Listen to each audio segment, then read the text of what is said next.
Hey, good evening, wood butchers. I got a special little treat for you here. Been percolating away on the 3D printers a little bit, getting back into it.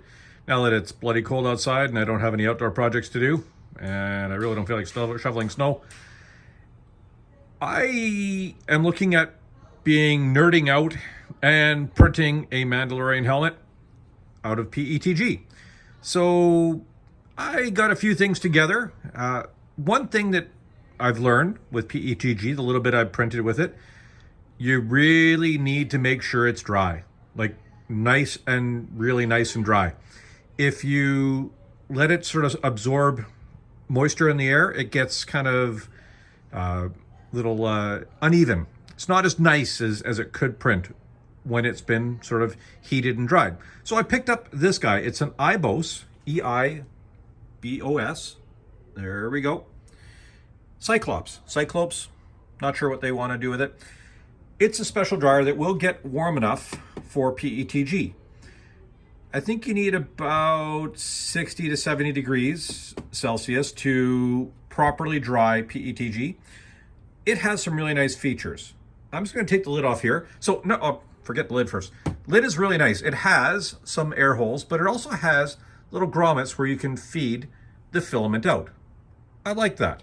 It also comes with a, I don't know, PTFE tube where you can, help use that to guide the filament towards your printer. So you could actually keep it in here drying while you're printing. So the helmet I want to print is about a 4.5 day print. Better to dry the filament first and keep it in here drying while the print is going. Hopefully I'm going to be able to do this properly because, dang it, one helmet is one spool of filament. So to stabilize the filament, you have these little rollers. So it comes in this whole configuration here. They do give you like different plugins if you're in Europe or I think Australia or other places like that. I went with just the standard North American plug. They give you a little instruction booklet here. It gives you all sort of what to do with it. Oh, it's a Teflon tube. There we go. And kind of shows you how to set it all up. Actually, pretty decent instructions, although it's not rocket surgery, so not too hard. And then we have these little rollers, and these rollers are what the filament sits on. The challenge for me is that these rollers, whatever they're packaged in, the oil, grease, whatever you want to call it, is super thick. Now, I know it's going to get warmer inside there, and it's probably going to loosen this up, but it is super thick and tacky. I am going to take these bearings, give them a good cleaning in alcohol, and kind of give them a nice oiling with some good RC oil that I know will stand up to a little bit of heat, and kind of get it all assembled, get it all together, and we're going to turn it on, and we're going to start drying some filament. Now, the interesting thing is that this entire unit is less than 13 inches tall. Perfect for my application because I'm going to dry my filament for probably about 4 to 6 hours. And then I'm going to start my print over here at the CR10S Pro V2. But right above it is a shelf that's a little bit more than 13.5 tall. So the dryer will fit perfectly above. And with that Teflon tube, I should be able to guide the filament down here and right basically where it would normally be sitting on the spool into the extruder and all the other fun stuff. So I think it should work really optimal for this big long print, keeping that filament dry and allowing me to hopefully make a better Mandalorian helmet. Not for me, for the termite. So let me get working on this. I'm going to clean up those bearings a little bit and I'll get back to you. All right, so it's the next morning. I gave these bearings a good bath in isopropyl alcohol and then lubed them up really good with some, what did I use? I used some Tri-Flow. This is something I use a lot in RC stuff. It's got a little bit of PTFE. I know it's going to probably smell when this thing gets warm, but it'll be fine. I like that stuff because it works really good on high speed bearings. So these are super smooth now. no grit, no grinding, much better. I'm going to get it set up in place up in the shelf up there, and I'm going to get the first bit of the filament sort of drying out and get it ready for printing. So I'll get it set up and show you what it's going to look like. All right, so standing atop a ladder, because this is pretty high up, I was able to get the filament up in here. I think it's going to work out okay. The Teflon tube will come down nicely towards the extruder, so I think that's going to be pretty darn close. Only a little bit's going to be exposed as it's going into the printer, and as it comes up, it should do well. I hope that works. Hope it doesn't add too much resistance to the extruder. So for working this, I'm going to want this on for almost indefinitely. So I'm going to turn it on. And looking at the instructions, it says to set the temperature at 65 degrees. Oh, you get that flashing. Okay, looking up on top of the printer here, we have the unit all set up here with a new roll of PETG on there. I was able to feed it into the Teflon tube. It should go down quite nicely and feed into the filament sensor and extruder and everything like that. So hopefully as it comes up, this will be able to flex and work out good. There'll be a small amount of filament exposed until it goes into the printer. Couple things. When you turn the heater on, you need to make sure that there's time on it. Otherwise it shuts off instantaneously, like within 3 to 5 seconds. So you're going to hit the timer button. You use the up and down arrows to increase or decrease time. I'm going to put it to down. So that would be 23 hours. If we hit the timer again, we go to 24 hours.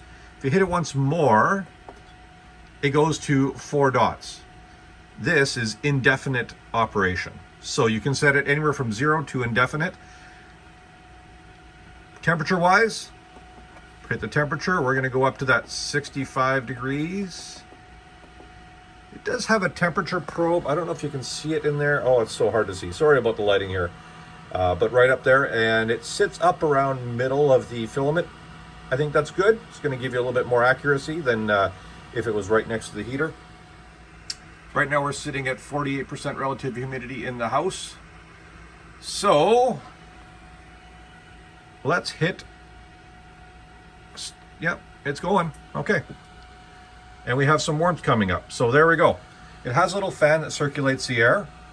It's working good. We're just going to let that percolate for about 2 hours. I'll set my phone for a little timer and then come down and get the printer ready. I did a full level, made sure all the gantry and everything was 90 degrees and set everything up properly. So that's all tuned up. I'm going to heat it, recheck the level and the gantry and everything else like that. And if that's good, I'm going to start printing. So I'll let you know how the filament dryer works and my first really big print on the CR10S Pro 2. All right, so I've let this actually go for probably about 4 hours or so. It has some good thermal control. When I feel the outside of the case, it is warm. Again, feels about appropriate for the 65 degrees-ish. The relative humidity, based on this, I don't know, semi-accurate, hopefully accurate little gadget, is what, 10%? The filament should all be nice and equally warmed all the way through. So I'm just doing a little heat up on the bed here. It glares too much, sorry guys.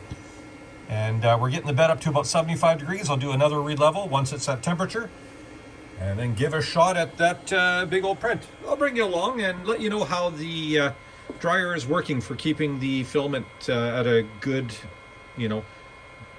sort of level, and if it's going to be effective for the printing. All right, everything's leveled up and print is loaded, and let's see what happens. This is my first really massive print using an entire roll of filament going for multiple days at a time, so Let's hope it works. Otherwise, it's feeding nicely through the tube. And it's rolling off the spool, it looks like fairly easily. So I'm hoping this is going to work out quite well. Wonder why that's in the background. I may have a problem with that as well as black and yellow. So anyways, let's see how this goes and I'll keep you up to speed. All right, so we're just about 8 hours in and you got about 4% of the print done. Oh my God, this is gonna take forever. So it's going along pretty good. And the filament dryer is working really well. I just gave it a little extra tug here. I did notice that a little bit of the filament did get kind of stuck. I guess where it was close to the heater as it blew up, kind of melted it a bit. Something to keep an eye on. Another issue cropped up is that you can kind of see where there's some hot glue right there. When the print head was traveling, it was actually clipping the back of that support there. And it was getting floppy. Didn't really feel like redoing the whole print, so I got the hot glue gun out, gave it a little squirt, squished it around, burnt my finger, all that good stuff. And anyways, it's more solid now, so you can really kind of see this coming along nicely. You know, not perfect, but it's, you know, it's doable. I think I can fix that up with a little bit of sanding and some fine finishing at the end of it. Worst case scenario is I'll redo it again with thicker walls and less support. All right, I'm gonna put this to bed for a little while, and you just heard it click there, so I gotta figure out what's going on there. Anyways, talk to you later, guys. Bye. Okay, we're on our journey, and there's some weird stuff going on here. So we're, what, 20 hours in, we're 12% done. Oh God, it's gonna take forever. But there's some weird stuff going on in those middle supports. I don't know what's happening here. Even at the front, it's a bit warpy, twisty. If there's some warping of this, I don't know, but that's kind of weird. And it's not consistent. So anyways, they seem to be holding and sticking. Maybe I should try some different types using Prusa Slicer, but it is taking shape.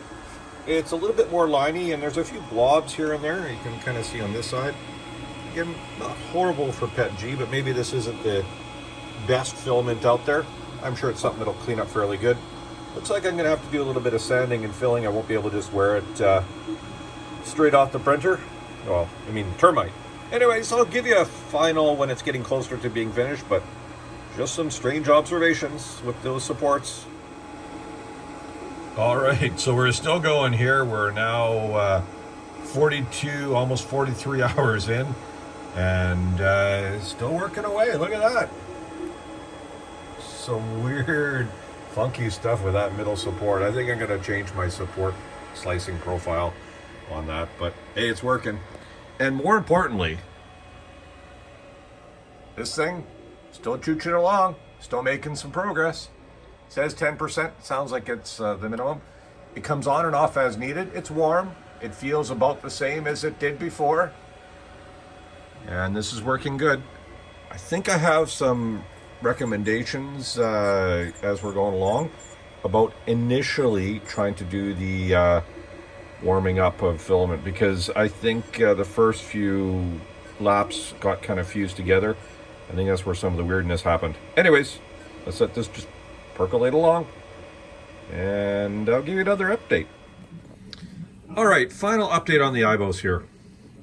It has a great ability to reduce the humidity, and I think it's a really good design. It's one major flaw though, and it just bit me in the butt, killing about half a roll of filament. So I've been drying PETG on this when I'm, working on some costume stuff. I set the temperatures according to the manual to the recommended 65 degrees and let it go. First couple times I used it, the PETG in here started going clunk, clunk, clunk. And it turns out that it looked like the filament was sticking to itself. I thought, maybe it was just badly wound or that type of thing. Happened again. Now, silly me, this is probably my fault. I shouldn't have done this, but I did put a roll of black PETG. I made a project for a friend, and thankfully the stuff that I needed turned out fine. But as it went through the roll, about, I'd say quarter of the way into the roll, all of a sudden it started breaking off. Did this twice to me. I rethreaded it back through. It turns out that in one spot, only one spot, the filament stuck to itself, and stuck to itself enough that I couldn't even pull it apart. Like it had kind of almost fused together. And now I checked some other of the gray filament that I kind of had left in there after it had been, it was starting to do the same thing. If we look at where, right in there, right where the heater comes out, it blows on exactly the spot that each of these rolls of filament has self-fused itself to each filament. I'm not impressed with that. So I don't think this is a good standalone product for just drying filament. It seems to work really well if you keep the filament in there, and as it's feeding through, it helps to dry a little bit out. I think it works fine for that because it keeps rotating through the filament. But to just let it sit there and to dry the filament while you're prepping for something, I'm not overly impressed with that. Honestly, this thing seems to do better, even before I did the upgrade. So, I don't know what to do. I think they made this thing so powerful that you could dry 2 spools at once, do it powerfully and fast enough. But I think that heater in there is too powerful, and when it's trying to bring everything up to temp, it's blowing too hot. I don't know what to do with that.